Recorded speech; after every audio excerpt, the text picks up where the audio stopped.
증후군의 진단 기준을 발표했다. 즉, 다리에 이상한 감각과 충동이 있고 이 증세는 가만히 있을 때 생겨나며 밤에는 증상이 더욱 두드러지게 나타나고 일어나서 움직이면 증상이 사라진다는 것이다.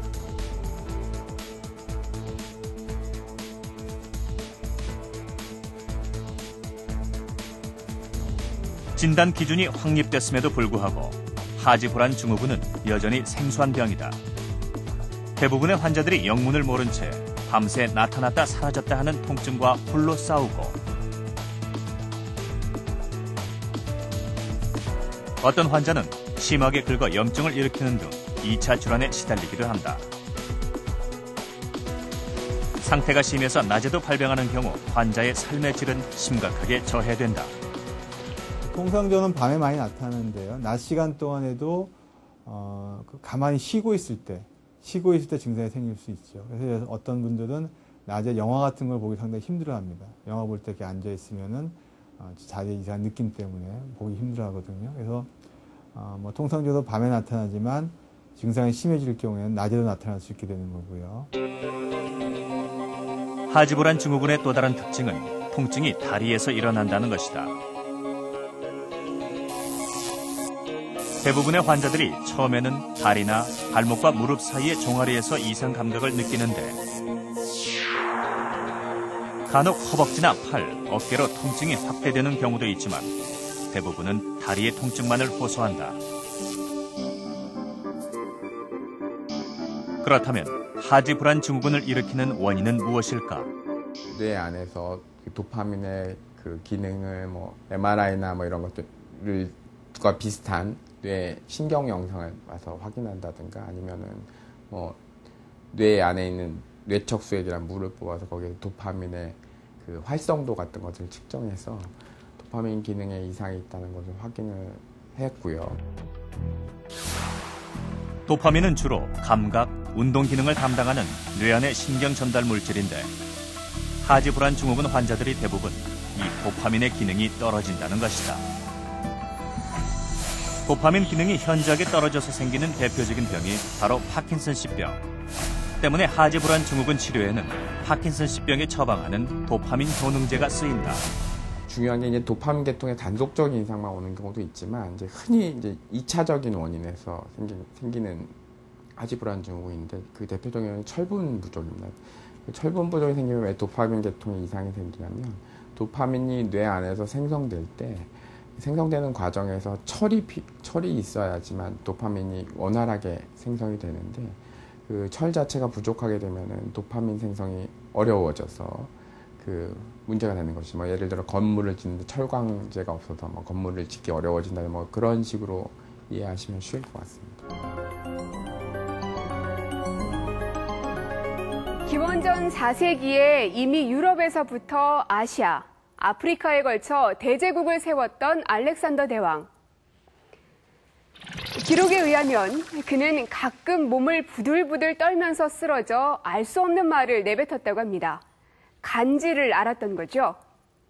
사람들은 위대한 정복자가 앓는 이 병을 신성병이라고 부르며 무척 두려워했습니다.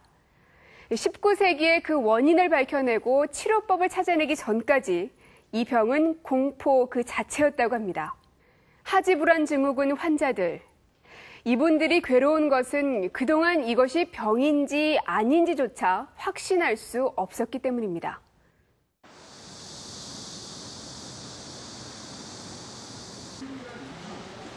대구의 한 수면 클리닉. 이곳에서 또 한 명의 하지불안 증후군 환자를 만났다.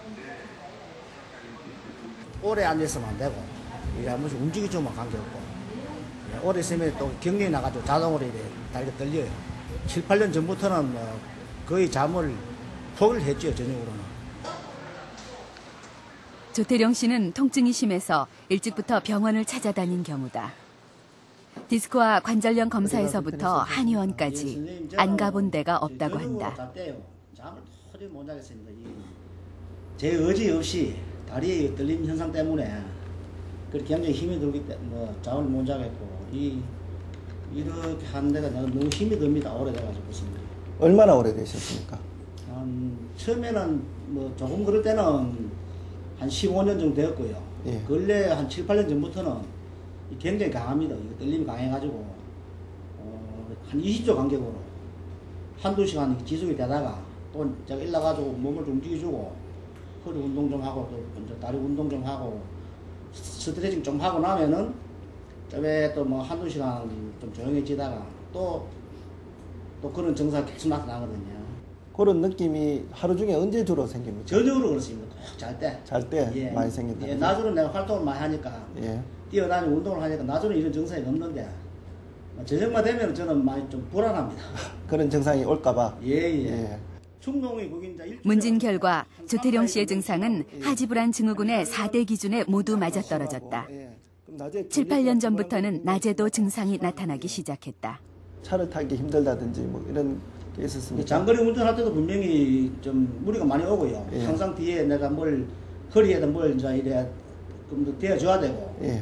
예, 그러고 또 뭐 전에 외국 여행 한번 했을 때 비행기를 타고 오는데 한 4시간 반 정도 타고 오는데 굉장히 고통스러웠습니다. 아, 예, 가만히 앉아 계시지 못하고. 가만히 앉아 있어야 되니까 야간에. 예, 예. 그래 뭐 나갈 수도 없는 거고요.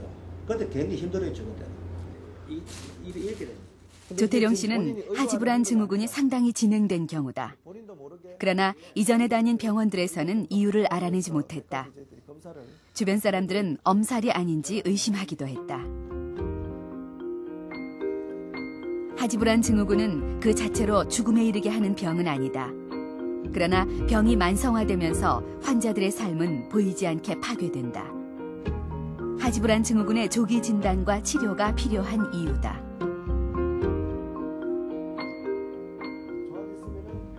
(10년) 이상 하지불안 증후군을 알아온 환자들이 한자리에 모였다. 현재 그들의 삶은 어떤 상태일까? 하면 한 20년도 넘었습니다. 그런 제가 그래도 촌에서 농사 짓고 이러는 때문에 이거를 저녁에 잠을 못 자고 이래도 먹고 사니라고 별로 이걸 병이라고 생각을 못 했습니다. 걷잠은 오는데 속잠이 들락하면 그렇게 불쾌해요.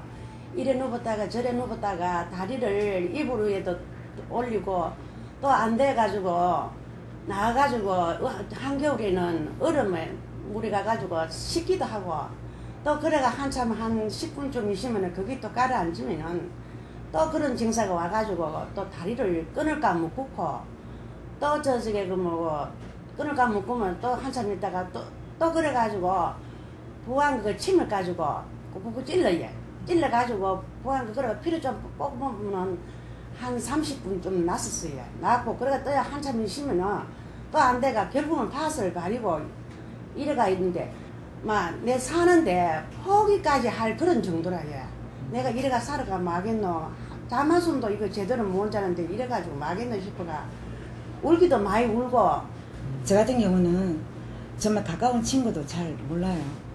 막 몸부림치고 막 다리를 흔들고 막 두드리고 이런 모습을 막 보여주기가 싫어가지고 벌써 제가 이 병을 앓은 지가 지금 벌써 30년째. 그러니까 제가 25살부터 이렇게 다리가 아프면서 잠을 못 자고 그렇게 지금까지 살아오고 있습니다. 병 자체가 생소하다 보니 의료계에서도 디스크나 말초신경염으로 오해하는 경우가 많다. 조태룡 씨는 심지어 관절염 진단을 받고 수술대에 눕기도 했다.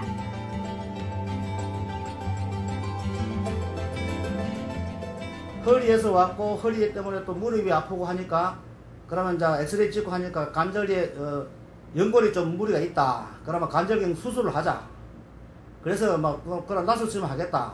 그래 병원에 입원을 해가지고 그 이튿날 검식을 하고 수술 마취실까지 올라갔는데 도저히 저는 내가 생각할 때는 이건 아닌데 절대 아니다. 그래서 다시 그 모든 수술 이거 인교로 병하고 이런 거 있습니까? 싹 다 걷어내고 가운을 입고 퇴원하려고 내려와가지고 거기로 퇴원을 했습니다. 제 생각으로는 이유를 모른 채 10여 년이 넘게 병을 앓다 보면 환자들은 심한 스트레스와 우울증에 시달리게 된다. 예, 저도 저 주위에는 환자가 없는 줄 알았습니다. 근데 오늘 처음 이 자리에 와서 보니까 참 남말로 이렇게 고생한 사람이 많이 계시는데. 2006년 대한수면의학회에서 조사한 결과 한국인은 100명 중 8, 9명이 하지불안 증후군인 것으로 나타났다. 이것은 30세 이상 당뇨병의 발병률과 같은